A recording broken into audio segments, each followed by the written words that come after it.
Right, well, firstly I'd like to once again apologise for the poor quality of my mic. Under the advice of a friend on the Advent Destiny roleplay site, who has since added me on here, I was going to wait until I had a better mic before doing any of the actual reviews. Sadly, I don't know how long that would be, so I decided to start with this, work with what I've got, and change as soon as I can. Anyway, enough pointless chat about my mic, let's get started, shall we?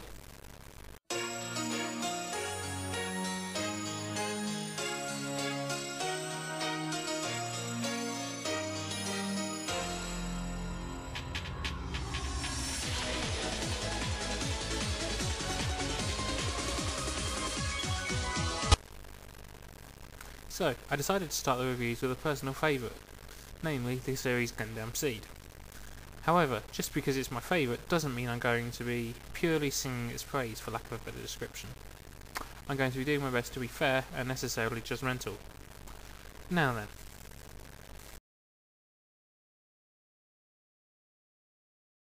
I thought we'd start by discussing the music of the series, since I'm a huge music nut anyway. As with a lot of the series of modern anime, Seed's opening and ending music, as well as the videos for them, changed a number of times throughout the series. I personally think I'm personally rather biased, because the first opening and ending songs are done by two of my favourite singers, bands, TM Revolution and Seesaw respectively. However, personally I think all the songs in the series were made very well and chosen equally well. The majority of the songs, apart of openings anyway, are fast-paced and give a sense of energy, which leads in well with the majority of the episodes, while the endings are slightly slower in tempo, giving a sort of calming feel at the end of the episodes, which works rather well to kind of, finish it off really. Sadly though, Sunrise's choice of using the lovely song Find the Way as a generic ending song was in my opinion a mistake. As I said, it's an absolutely lovely song filled with emotion, so for some reason they decided to dwindle that emotion by making the audience hear it numerous times as I said, a generic ending. During the final episode, it's used perfectly as the entire song is played while the full credits and the ending of the actual series plays, giving a very kind of heartfelt, for lack of a better description, very heartfelt endings, really. However, had they used it only during that particular scene, only at the ending, then it would have been a lot more emotional. It probably would have made quite a few people cry, just by the sound of the song, for example. However, they didn't, so it kind of weakens the ending, really.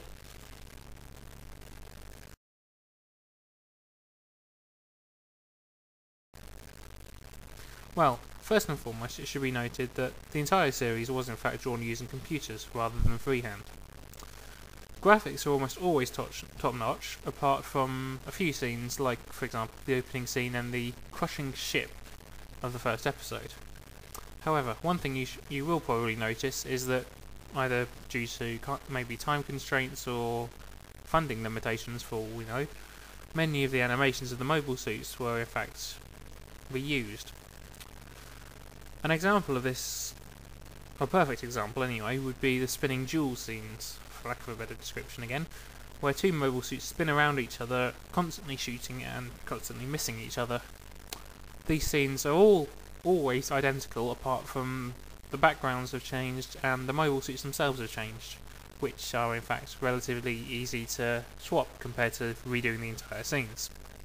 That said, it should not, and I repeat, not in any way give the opinion that this is a cheaply made anime series and that's not worth your time. Overall, the visuals are very impressive.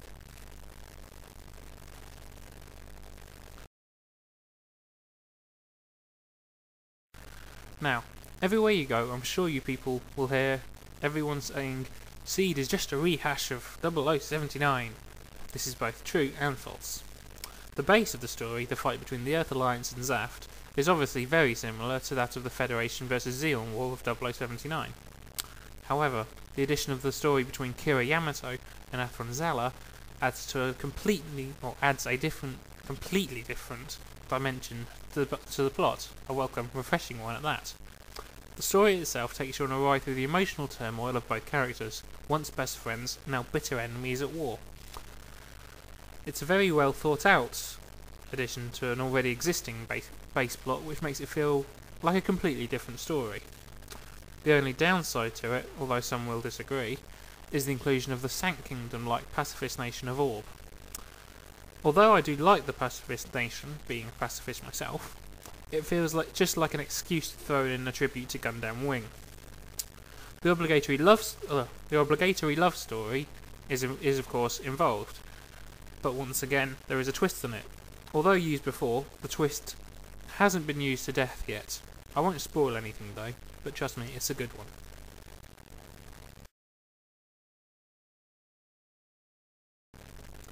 So that's my rather brief review of the entire series of Gundam Seed as a whole. I'll be uploading reviews of each episode individually soon. Overall, I think the series, although similar to 0079 series, is an excellent series in its own right. It does have a few faults, but compared to some of the Gundam series available, it ranks up there as one of the best. The music and visuals are great, and the story is captivating, offering just enough to make the similarities between itself and 0079 seem more of a tribute than a rehash of ideas. Well, that's it for the review.